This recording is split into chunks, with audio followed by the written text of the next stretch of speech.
Welcome, ladies and gentlemen, to episode 40, and welcome to our Halloween-themed podcast. Paddy, how are you feeling today?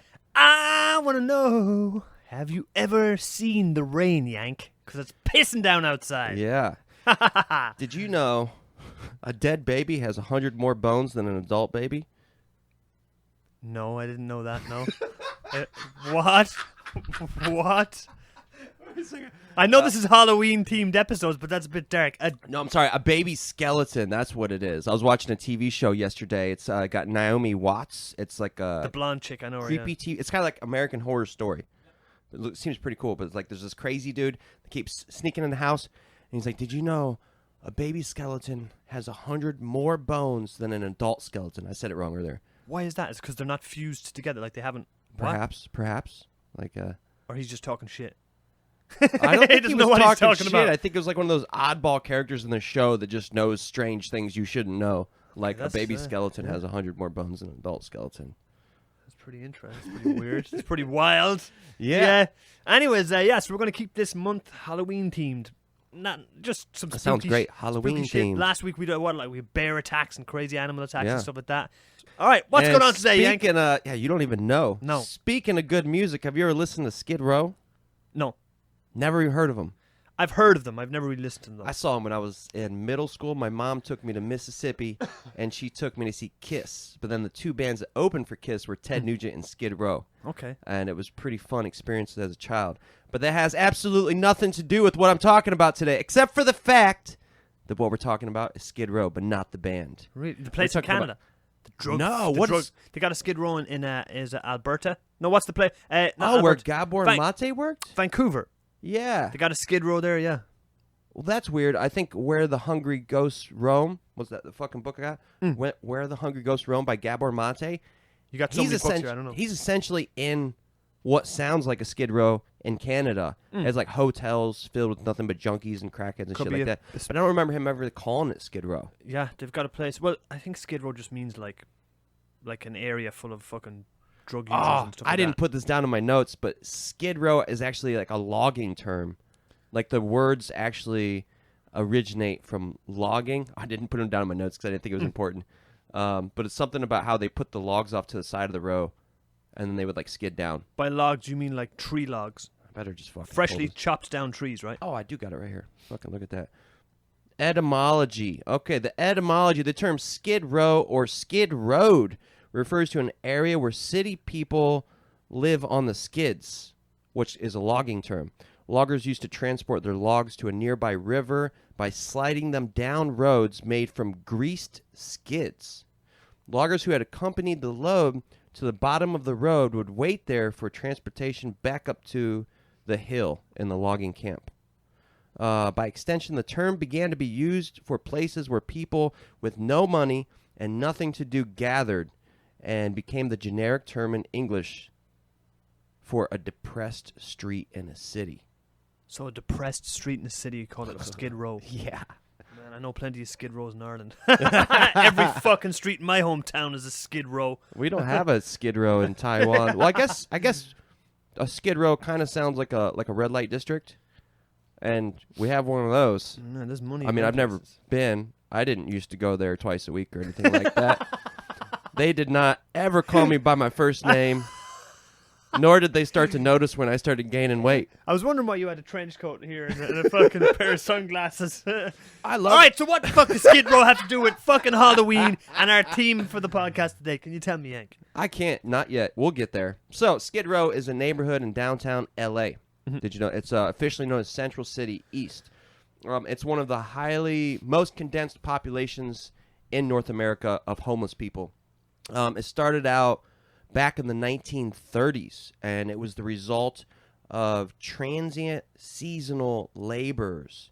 So people would come over just to work for like a season, and then as a result, the locals started building like hotels, cafes, restaurants, and it became this like really big district. Yeah. But then like right away, it started attracting like alcoholics, drug addicts, and general failures in life. And you're a general failure in life, John. Get out of my house.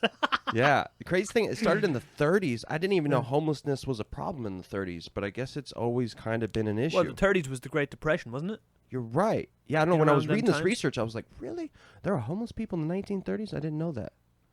But yeah. So the 1930s around 10,000, and then by the 1950s had about 15,000 people living over a 50 city block area called Skid Row. Whoa. Right, 50 city blocks. That's insane. Yeah, and then shortly after World War II, the LAPD chief Clemens B. Horrell ordered a blockade raid where they basically just fucking raided all of Skid Row and arrested about 350 people for sleeping on the streets. Eventually, they had to release everybody because there's no law. They released them back into the wild. They released them back in the wild. The wild of Skid Row. Because there's no law that actually says it's illegal to sleep on the street. I don't know if that's still the case today. If you got nowhere to sleep, where are you going to sleep? You got to sleep somewhere. Yeah. Yeah. So, and then in the 1960s, late 60s, early 70s, Skid Row got even bigger as soldiers came back from Vietnam War. I didn't know this, but I guess after World War II, a lot of the veterans became homeless. And after the Vietnam War, a lot of the veterans also became homeless. Yeah. People looked down on a lot of the vets after the Vietnam War in America, didn't they? It's very messed up. Guys like John Rambo were just shunned. Who's John Rambo? John Rambo was a guy that was, he had like a kind of curly mullet haircut. He just wanted to eat something in the town. He wanted a sandwich, and then the sheriff picked him up and brought him outside the town. And he said, "Go on now, boy, keep walking." And then John Rambo's like, turned around and walked back towards the town. And that's when all the trouble started. The cop took John Rambo then into custody, and they would try to... I'm talking about the movie Rambo, you dumb fuck. You're like there sitting there watching me like... Yeah, you got me. I'm fully engaged. John Rambo sounds I'm like, what? Like an interesting character, yeah. What? I was thinking like, oh, is this where the movie came from? This is the actual movie. That's literally the start of Rambo First Blood. No, I was like, oh, cool. This is the backstory behind Rambo. I never knew this. But yeah, there you go. He was a homeless Vietnam vet. What? So yeah, a lot of them were looked down upon, because they went over. A lot of people in America didn't agree with the war and stuff like that. So Rambo. All right. So Skid Row, this is pretty interesting. They're actually separated naturally into different districts for different drugs, which kind of makes sense to me because when I used to go to the Grateful Dead shows, or even the ghettos, or even the hoods, it's kind of similar. You might have like a crack hood, you might have a heroin hood, you might have a meth hood, and so Skid Row actually has one specific district where most of the heroin junkies hang out, and it's in between 3rd and 4th Street, and it's called Holiday Avenue. And the heroin use on Holiday Avenue really spiked in the mid to late 70s post-Vietnam War. What'd you say it was called? Holiday Avenue. Holiday Avenue. Well, Marlene, that sounds like a swell place to take the kids on vacation. So as I was getting into this, and I was like, okay, so heroin use really blew up in the 70s in Skid Row. I was like, is that right? Is that accurate? I'm not really sure. So let me do a little bit of history. So I looked up the history of heroin, and this is nothing we've really talked about before, and it was kind of interesting, and I'm gonna glaze over it real quick. So heroin was first discovered by this dude named C.R. Wright in England in 1874. He boiled morphine and acetic anhydride together and created the first version of synthesized heroin. But then it started giving people anxiety and vomiting, so he stopped doing research with it and was like, that drug is useless. And then about 20 years later, a German scientist by the name of Henrik Dresser started looking into it again as a way to treat respiratory diseases, and he worked for Bayer. Do you know the company Bayer? They make aspirin. Bayer. Your Honor, I do not know this company. So he started, the pharmaceutical company started making diacetylmorphine, and its marketing name was heroin. At this point, this is in the early 1900s, heroin was actually available over-the-counter drug. So you go into a fucking pharmacy and be like, yo, let me get some heroin. This is crazy. The good old days, huh? The good old days. And if you had a common cold, heroin. You got a headache, heroin. Whatever. You're thirsty, some Coca-Cola. Yeah, and with some cocaine in it. They even would sell like heroin kits. So you could go buy this little box and open the box, and there would be vials of opioids and then hypodermic needles. Just crazy. This is the early 1900s, like before World War II. Yeah, before World War One. Before World War One is in like 1910-ish. What year did you say this was? This is like 1895 was when the scientists in Germany created it, and then shortly after the U.S. started importing it, And in the early 1900s, it was available over the counter in the U.S. Okay. But I think, 1920 is when it got regulated. The U.S. created an act called the Dangerous Drug Act because after the Civil War, both sides, the Union and the Confederacy, got hooked on morphine because every time they'd get injured, the doctor would just give them morphine. And then the Civil War ends and everybody's hooked. So Germany pitches this thing called heroin, and they're like, it's much better because it's less addictive than heroin. So everybody started, So everybody started taking heroin because the doctor was like, it's less addictive than morphine. It'll help you get off morphine. Insane, right? It sounds a little bit like the Sackler family, right? They're like, 40 milligrams of Oxycontin isn't working? Take 80. Yeah. Or whatever. Yeah. Okay. You think this heroin's going to get me off the morphine? Yeah, sure. Take the heroin there, buddy. It's going to get you off the morphine, see? Good job. So that's how heroin came into the U.S., which is pretty interesting. I didn't know about the German scientists. I didn't know that Bayer was the first company to sell heroin. And I also didn't know that soldiers during the Civil War got addicted to morphine. Insane. So, or that it was created in England. Or it was, it was first discovered in England and then synthesized and sold in Germany. So pretty amazing stuff. Why am I telling you all this? Because I found a story about Holiday Avenue. Once again, Holiday Avenue is the heroin hood in Skid Row. Okay. Yeah. So this area is pretty grimy. If you're walking around there, it's pretty common to see dirty needles on the ground. I've been to places like that. It's not actually. I've seen that in Taiwan even. I've been at the Riverside. Well, no, I'm exaggerating. I went to the Riverside a couple times, and I saw syringe caps. But most people probably wouldn't know they were syringe caps. But I know they're syringe caps because they're unmistakable. They're bright orange syringe caps. Okay. And they're always bright orange. Yeah. So in this neighborhood, if you're walking around, you're going to see these syringe caps. You're going to see needles, maybe black burnt pop cans from like cooking the shit up, or burnt black spoons. All stuff too familiar for me. So, 1974, there was a huge rise in overdose victims, and the LAPD chief of police launched an investigation to try to find out why there was such a rise in overdose victims. The chief of police put one detective, Wilson Robbins. He put him as the lead detective to go into Holiday Avenue and try to figure out why there was such a rise in overdoses and essentially why everybody's dying. No better man for the job, no. No better man for the job. Detective Wilson Robbins. I'll tell you. Stand up, man. So on March 17th, 1974, the investigation officially began, and Detective Robbins went to have his first look at Holiday Avenue. When he first got there, he said what he saw looked like a fucking zombie apocalypse. Sunken eyes, staggering walks, gray skin, lifeless eyes. I mean, a junkie really ain't all that different from a zombie, if you think about it. Except for the blood part. The blood coming out of the mouth.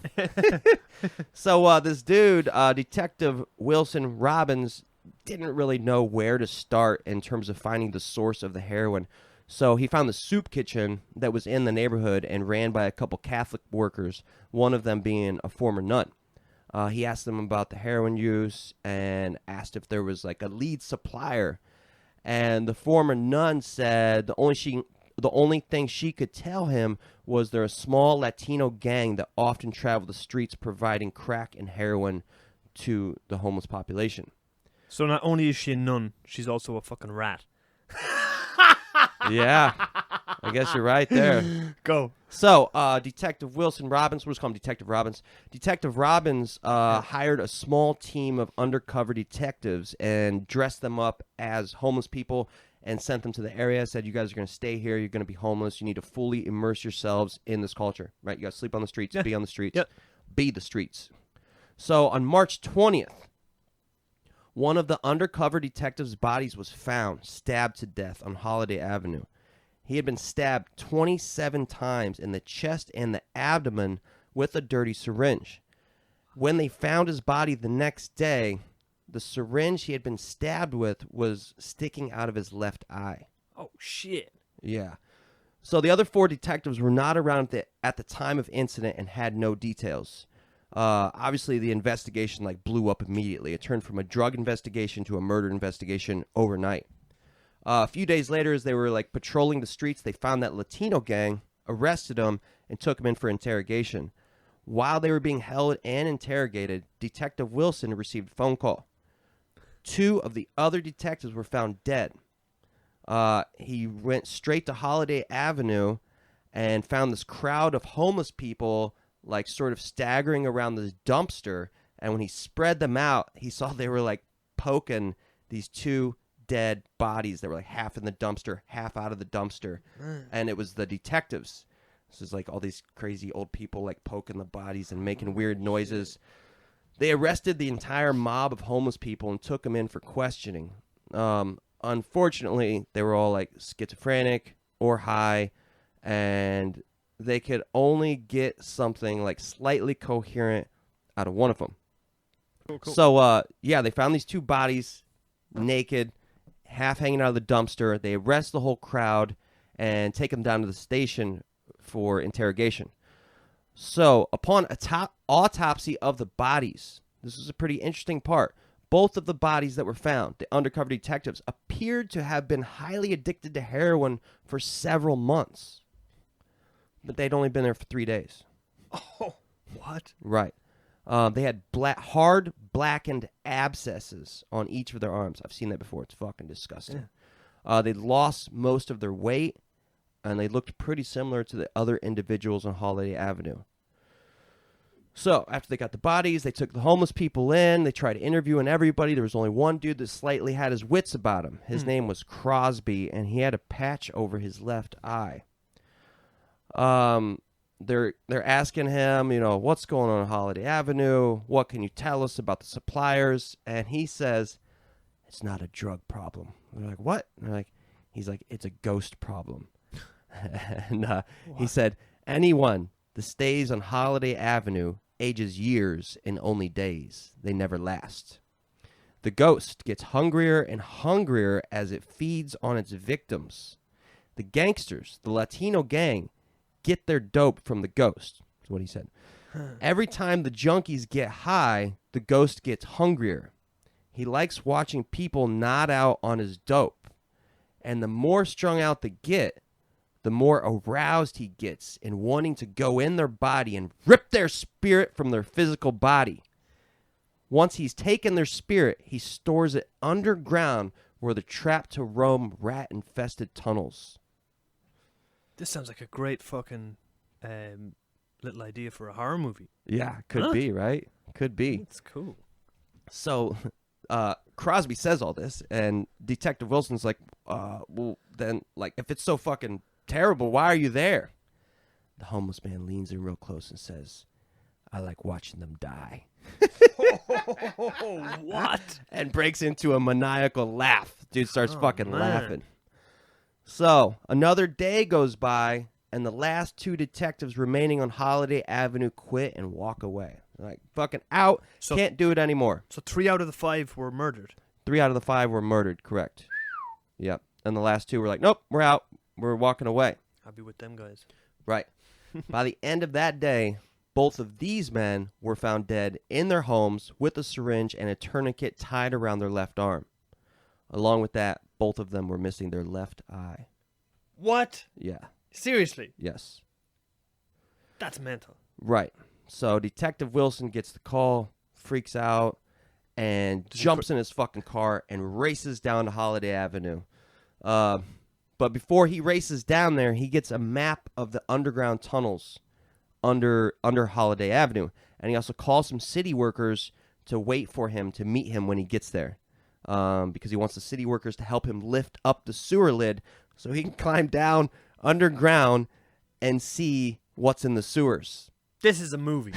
This is a fucking movie. What? Huh? Not yet. You read me the fucking script of 7, 7-2. You remember the movie 7 with fucking Morgan Freeman and Brad Pitt? Yeah, very good. This is like giving me vibes of that. I don't know. Or The Bone Collector with Denzel.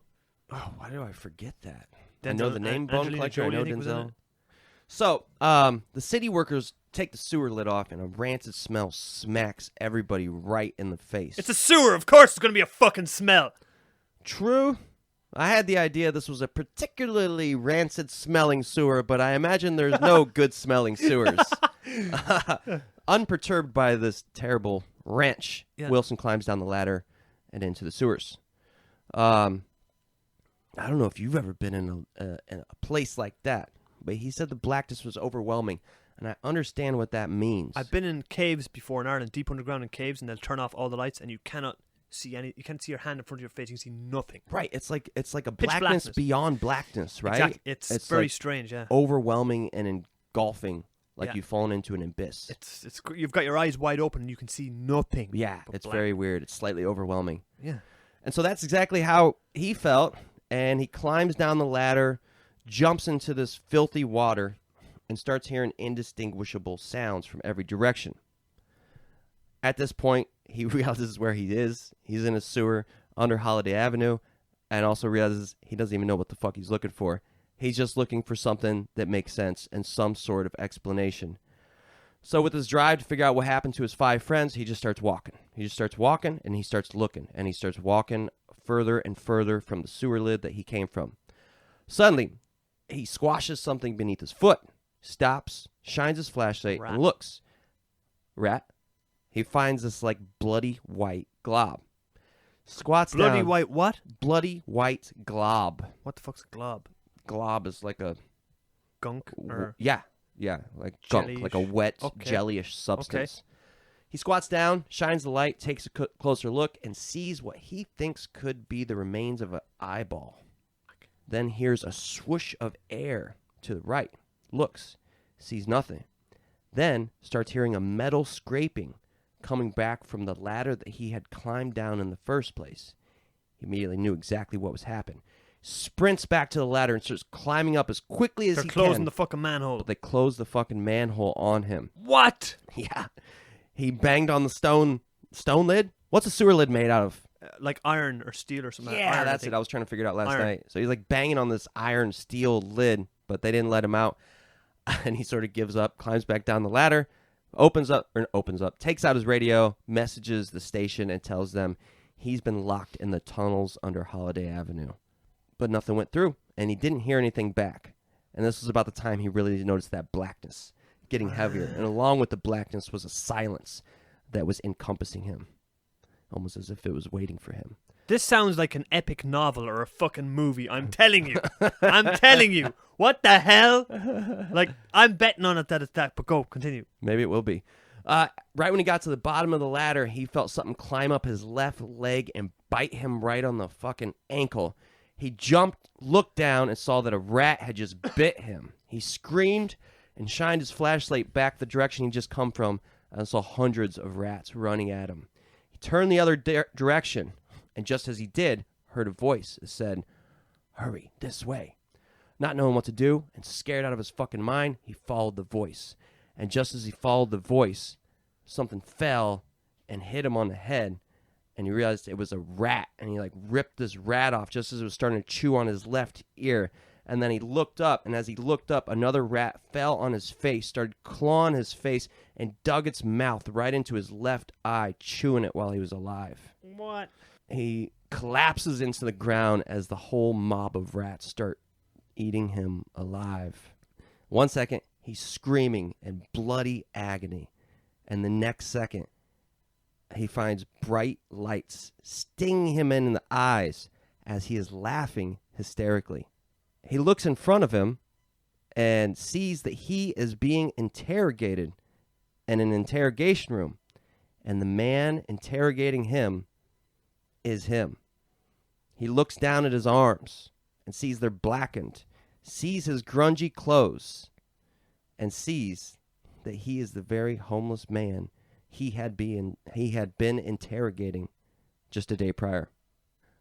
His laughter quickly turns into cries, and Detective Wilson gets up, frustrated, and walks out of the room. Are you with me? Yeah, sort of. And shortly after the interrogation, they're like, "This dude's fucking crazy." You know, the last thing he said was, "I like watching them die." Breaks into a crazy laughter, gets a stunned look in his eyes, and then breaks into screams and cries. So they have him instituted. They have him sent to a mental hospital. The homeless guy that Wilson brought in. Yes, his name being Crosby. Okay. They eventually asked him what happened to his left eye, because he had a patch on his left eye, and about Crosby. Yep. And about 5 years prior, there had been that blockade raid on Skid Row, and during that raid, the police had bashed in his eye with a baton. Man. It is said, to this day, spirits from the sewers below Holiday Avenue enter the bodies of those living above, get them addicted, and then feed them to the hungry ghost that roams the streets, all of them living in perfect harmony. That was a great story. Yeah. Clap, clap. Clap, clap. That was a great story. Man, you had me engrossed there when he was going down into the sewer. I was like, fuck, man. This is... Or when the two cops were found, I was like, what the fuck? This is legit. This is like a real... No. I think I should tell you now. This is historical fiction. I fucking knew it. I don't know. Maybe I don't need to tell you that. I knew it. I told you that already. I was like, this sounds like a movie. This sounds like a fucking novel or something like that. It was funny because I told my buddy last night. Good story, though. But before I told him, and so I didn't realize this until he told me this. But before I told him this, I told him another story about Shanghai tunnels. Have you ever heard about the Shanghai tunnels? I have not. The Shanghai tunnels were in Oregon, and this was like in the early 1900s when there was a lot of Chinese immigrants coming to the West Coast. And essentially there was like a district that was filled with brothels and opium dens. And what they would do is like somebody would go in there and they would drug him, tie him up, and drop him through this trap door in a tunnel underground. They would then carry his ass to the coast, put him on a boat, and send him overseas to Asia to become like some sort of enslaved, indentured worker. And this was called being shanghaied.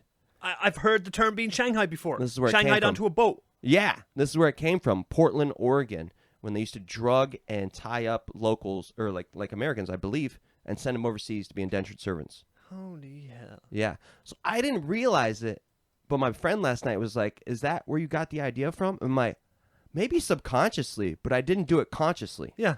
I didn't consciously, because the Shanghai tunnels was actually research I did about America's most haunted places. And I think it was just like subconsciously in my head when I put this together. Man, that's fascinating. Yeah. I've always seen like old pirate movies or different movies where they go to sea on the big sail ships, and it's like they get them in the bar, they get them drunk, and they hit them over the back of the head with something, knock them out, and then they carry them onto the ship, and the guy wakes up on the ship, and he's like, what's going on? And then the other guy in the room, that's like 3 or 4 sailors, are like, by God, we've been shanghaied. Really? Yeah, always see that. Sounds in like a cheesy movie. Yeah, all them kind of movies, like, yeah.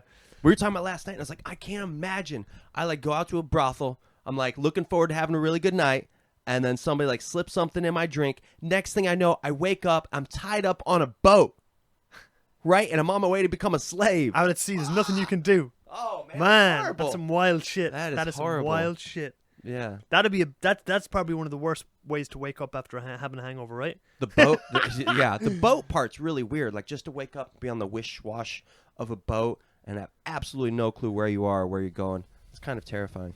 So I feel like we got a pretty decent rhythm going. That's or a great maybe story. I got other haunted places in the U.S. Yeah, let me do it. So this place is called the La Laurie. So what's this? Is a haunted place in the U.S.? Yes, this is in New Orleans, Louisiana. It's called the La Laurie Mansion. And who we're talking about is Madame Marie Delphine LaLaurie. She was a Louisiana socialite known for hosting ritzy soirees in her lavish French Quarter mansion. You know the French Quarters? I don't know shit about the French. Oh, man. No, French Quarters is an area in New Orleans where they have Mardi Gras every year. And it's like one of the wildest parties. And everybody has Mardi Gras beads. Yeah. Where if a girl flashes her breasts, you will give her Mardi Gras beads. And everybody, it's just like a huge wild I've heard of Mardi Gras. Yeah, I know what party. that is. Yeah. But then Hurricane Katrina wiped out the French. So the French Quarters is where Mardi Gras went down. But Hurricane Katrina wiped out the French Quarters. Okay. And it was never the same again. But fortunately, I got to go there like a couple years before Hurricane Katrina hit. Really? It was pretty cool. Me and my mom went there. It was very New Orleans. It's awesome. So this woman, Delphine LaLaurie, and I fact-checked this with my coworker, and let's just call her Delphine. Okay, cool. I fact-checked this with my coworker who's from New Orleans. He's like, yeah, I know about that mansion. That's a real place. All right. And he corrected my pronunciation as well.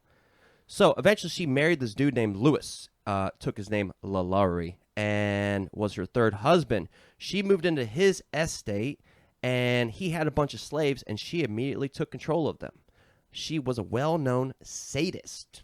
Do you remember what a sadist Oh is? man, someone that like does like torture rituals and stuff like that, and they believe in the devil or all this kind of shit. No, has nothing to do with the devil. All right, go for it. But Tell there's me. sadist and masochist. And I believe we've talked about this before, but it's hard to remember. Yeah. So a sadist is a person who takes pleasure in inflicting pain, that's punishment, or humiliation. Or humiliation. That's funny, right? Like, I get my jollies off cutting you. That makes sense. Yeah. But, like, I get my jollies off humiliating you in front of a crowd. Like, that's a totally different thing. Yeah. It's so messed up. But I guess, actually, if you think about it, a lot of people get off on humiliating people, right? Yeah. Like TV. Bullies, psychopaths, different Bullies, things. you're right. Bullies, or I don't know. I'm thinking of like the Kardashians for some reason. Fuck them. Don't bring their name up again in this podcast. Okay, Fuck so them. so she was like not very nice to these slaves. What a nice way to put it. She wasn't so nice to these slaves. I'm trying not to cuss today, and right. that was me correcting my cussing. So, but the police didn't step in because the police didn't really care if the wealthy and the upper echelon were abusing their slaves. You Not mean if really. the wealthy whites were abusing their slaves? Yeah. Correct. The white police didn't care. And I think this was the wealthy French because New Orleans is Even worse. Is well known for a high population of French people. And her Cajuns. name, Did they call them the Delphine. Cajuns? Yeah, what is I think Cajun is like when the French came. Oh man, it's good food. I'll tell you that much. It's very good food. Cajun chicken. By the way, there's a new Mexican restaurant open up down the street. Okay, so so that was not a matter for the police. In 1833, this is back in the day. So this is like before we were talking about when heroin came to the U.S. Well, it was created in 1895, just to give some context. Yep. And then in the 1930s, Skid Row had like 10,000 people. In the 1960s, we got Vietnam War. This is in 1833. This is back in the day, man. And so one day, Delphine, as you would like me to call her, Yep. she chases one of her little enslaved girls outside with a whip. But she's chasing her like around the roof of the house, and the little girl falls off and dies. LaLaurie tries to cover up the incident, but the police come and find the body hidden in a well. Oh, The authorities just give her a fine. Well, they give her a fine, and they're like, you know, you're getting a little too crazy with these slaves. You need to sell them. And so she's like, all right, sure, no problem. Well, what she secretly does is she contacts her friends and her relatives, and she's like, hey, I need you to buy these slaves and then sell them back to me. What? Yeah. And so her friends and relatives buy them. She buys them back, sneaks them back into her mansion, and continues torturing them. On April 10th, 1834, there was a fire at her mansion that led to the discovery of a torture chamber where enslaved workers were routinely brutalized by LaLaurie. Rescuers found a 70-year-old black woman trapped in the kitchen during the fire because she was chained up while LaLaurie was busy saving her furniture. The woman, the 70-year-old black woman in the kitchen, later revealed she was the one who had set the fire. She set the fire in an attempt to escape the torture. But LaLaurie caught her and chained her up in the kitchen. When the police did eventually come, she led the authorities upstairs to the attic where they discovered the bodies of several horribly mutilated bodies tied up with spiked iron collars. I don't know if those spikes were going in or out. This Delaurie is a bad bitch. Yeah. They also found signs that others had been murdered there. Holy hell. So after the fire, the public, like the local citizens, come together, form a mob, and storm the house. But her and her husband flee, dip, and bounce to France, leaving her butler there to deal with the mob. And the butler also participated in the torture. Man. So Hang his ass too. right. So people, this mansion is like a frequently visited tourist site because it's seen as a haunted mansion where people often hear the cries of her victims. Yeah. That's some crazy brutal history there too. Like Yeah. Yeah. people are drawn to that. Even me. That's the crazy thing about some of these ghost stories is like they actually have like really The interesting- origin of the story is usually pretty brutal, or some murders happen or something. Okay. Here's one for you. This is Eastern State Penitentiary in Philadelphia. You ever heard of that? Nope. Okay, I thought you might have. this menacing Gothic style prison opened in Philadelphia. I didn't know Mike Tyson was here reading the story. So this is a joint. It's a prison. It was opened in 1829, and it was the first U.S. prison to ever implement solitary confinement. The prisoners had to stay in their stone cells and had essentially no human contact. When they moved, they had hoods placed over their heads. And when this prison was built, they believed solitude would lead to penance, which would eventually lead to rehabilitation.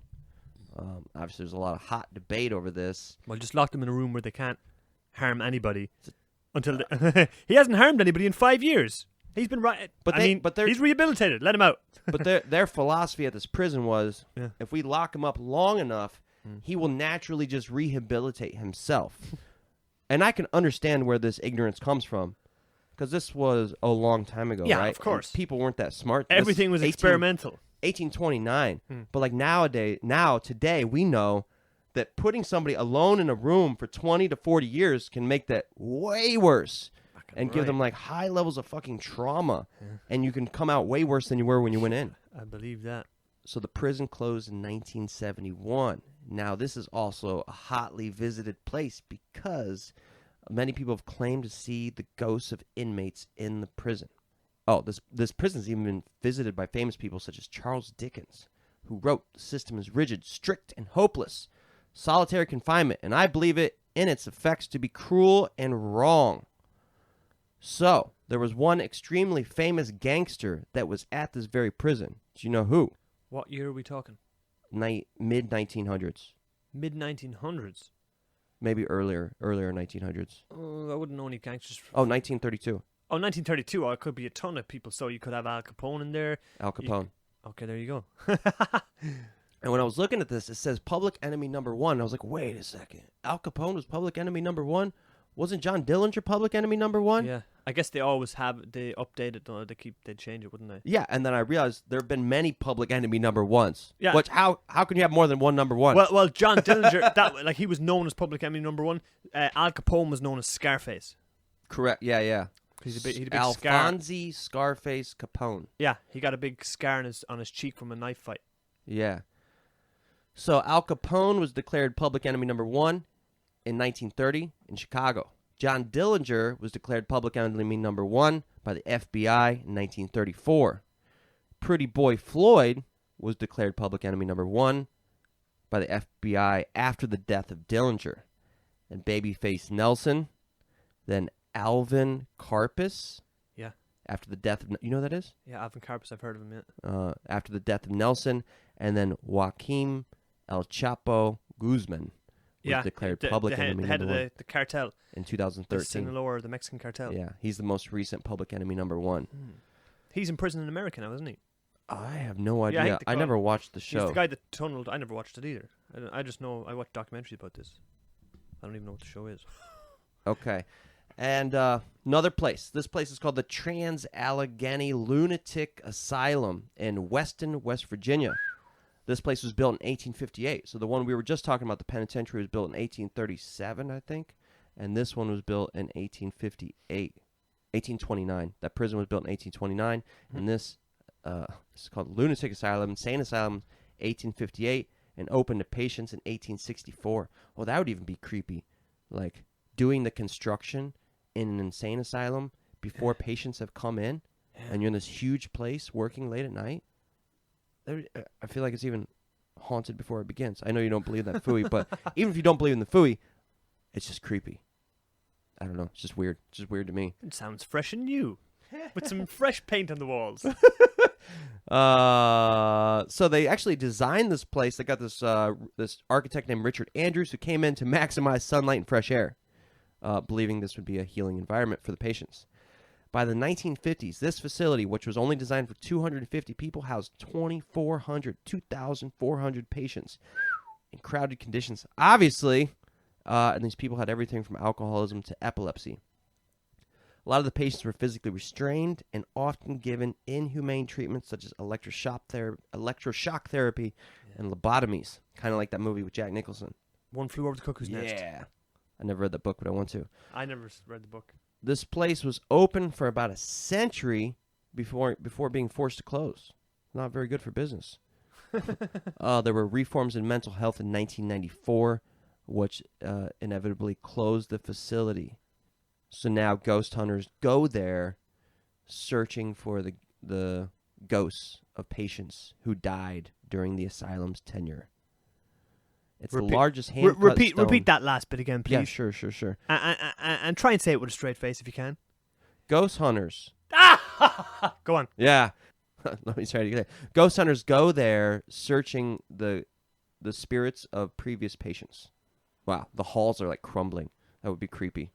Oh man, like going into an old abandoned. So ghost hunters, they're just going in there and they're searching for the ghosts of patients. But I mean, I think we talked about this before, kind of. But like people who die a terrible death, that's where the belief of ghosts comes from.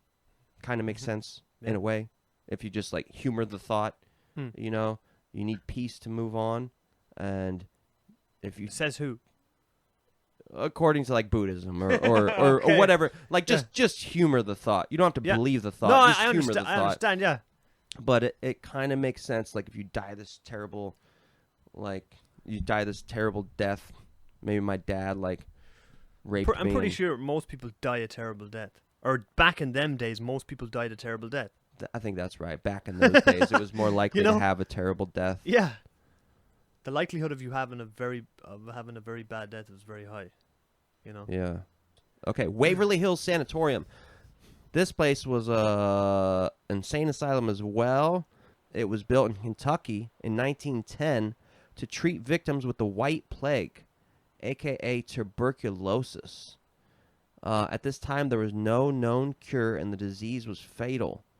In some cases, doctors tried experimental methods to ease the symptoms. Sometimes these methods were just as deadly as the fucking disease.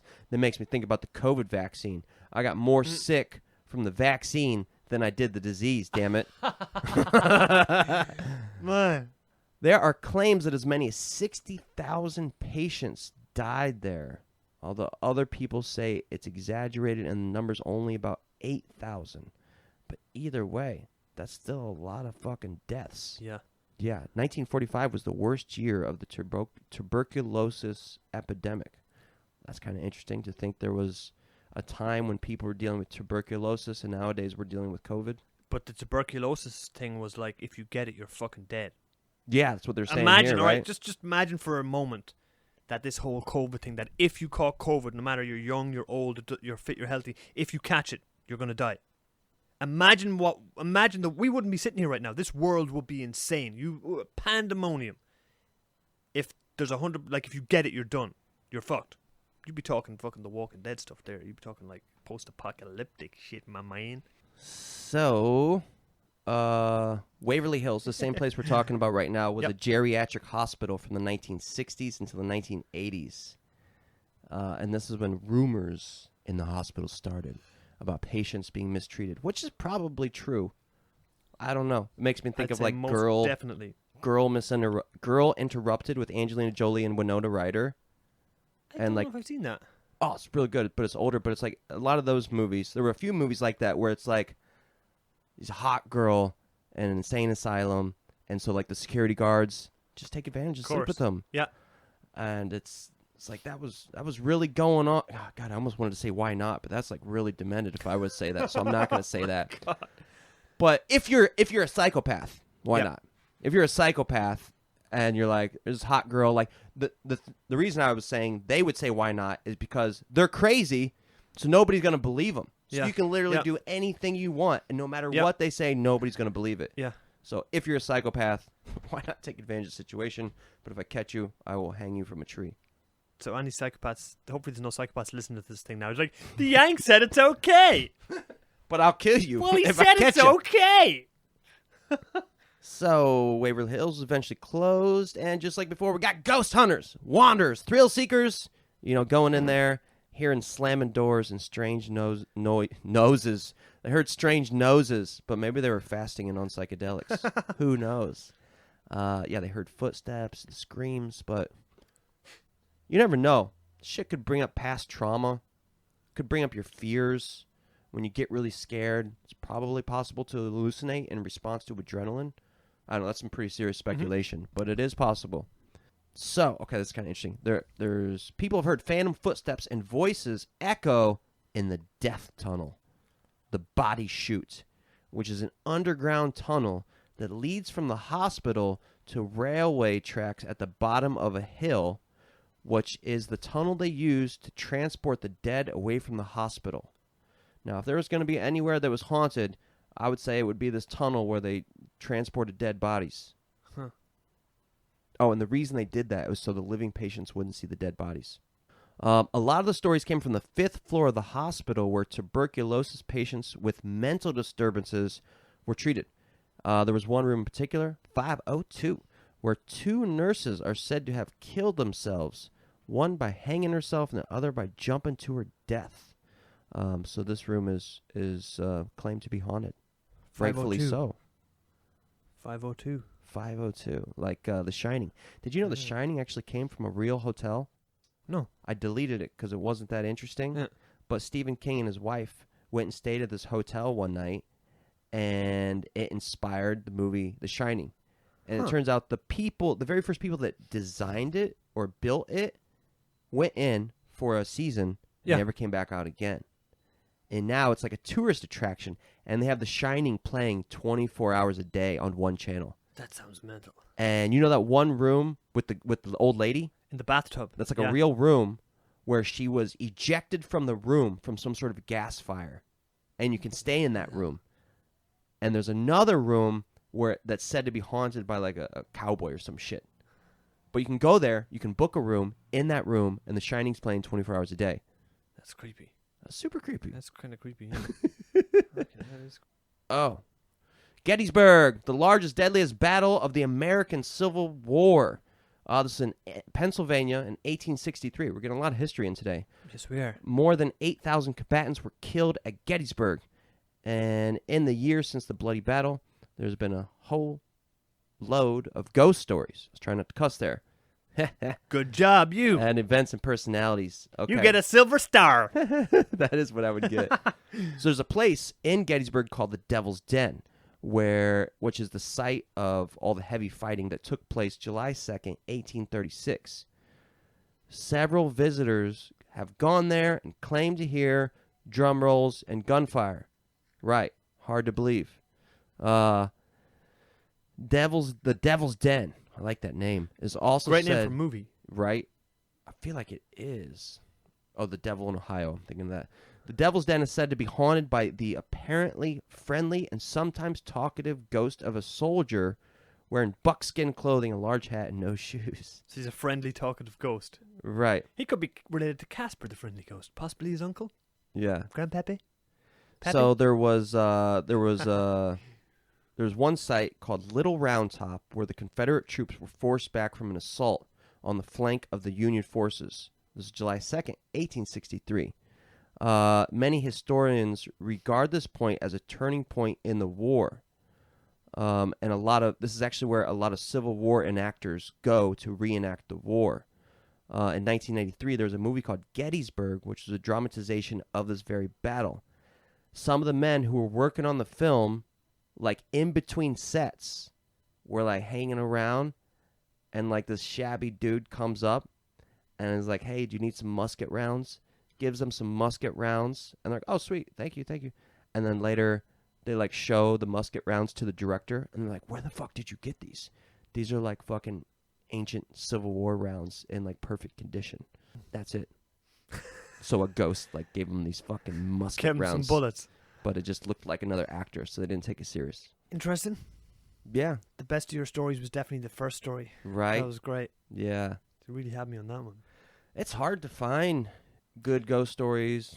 In America, you got a lot of stuff. You got like the Amityville house.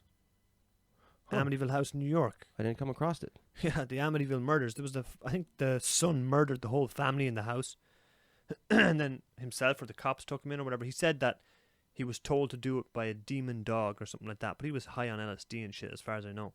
Whoa. And then Must have been in the 60s or 70s? people moved into the house, yeah, and it was fabricated.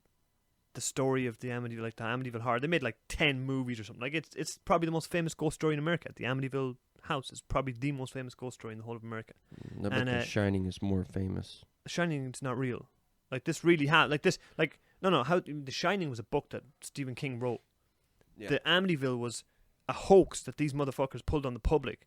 Like, oh, so you're saying this little boy never actually killed his family? No, the guy killed his family. Okay. He wasn't a little boy. He was a grown guy, like a layabout. Okay, so it was a grown man killed his mother, father, and family. Yeah, and with a shotgun. I think he shot them when they're in their beds in the house. And I think he said a demon dog, the neighbor's demon dog or something like that, told him to do it. But he was high on LSD and all this kind of stuff. But so whatever happened, a family moved into the house years later, and they're like all this shit is happening in the house, like it's super haunted, and like there's flies all over the walls, and there's blood coming down the walls, and there's all mad stuff happening, and this and that, and they were telling it to the public, and it became this massive phenomenon, like this massive thing, like the Amityville house is the most haunted house in the world, and everything like that. Like it was major news worldwide, and the people started writing books, and movies were coming out about it like that, and then as far as I remember, they found out it was a hoax, like. The families that moved in afterwards were lying. Yeah, this was going on for years. Yeah, that's kind of hard to believe. And but back then it was easier to believe. You think? Of course. When we were little, what were those movies? It's like Blair Witch Project, and then a couple other ones. And I think when I was little, I'm like, I really don't know. The first time the Blair Witch came out, we all thought it was real. Everybody We're did. like, how did they get the footage? They have the footage here. It's on camera. They just released it. It was good footage, good film, and good job at convincing the public. You didn't have somebody sitting in the room when you were watching the Blair Witch going, actually, guys, my iPhone tells me that Google I just done a Google search and the movie's fake. Yeah, guys, sorry to ruin it for you. Yeah. I mean, back then it was like, I don't know. How do you find out?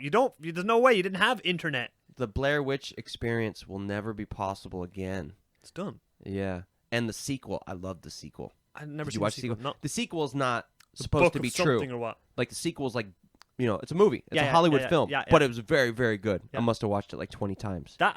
Wasn't the Blair Witch like the first that done the whole we found hidden, like we found and home footage video, and it's like then Paranormal Activity came out years later, and it's such like a movie like that cost nothing to make. Mm-hmm. It's so cheap, and it made millions and more millions and then more millions. What was the one with aliens in New York? And District 9, was it? Oh, that was a good movie, but District no. Cloverfield. Yeah, Cloverfield Lane. Right, that was the first one.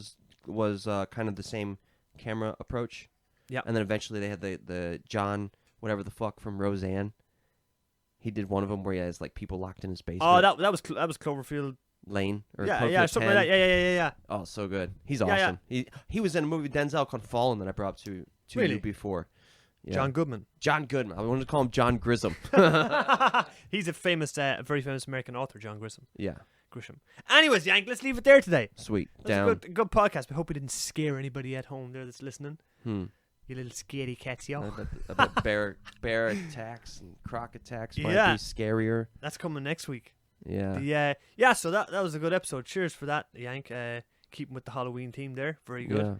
Follow us on Instagram. Look, interact with the podcast. Like the podcast. Share the podcast. If you listen to this podcast beginning to end and you like it, just share it. You know what I mean? Will really help us out, folks, you know? Mm-hmm. Peace. Later.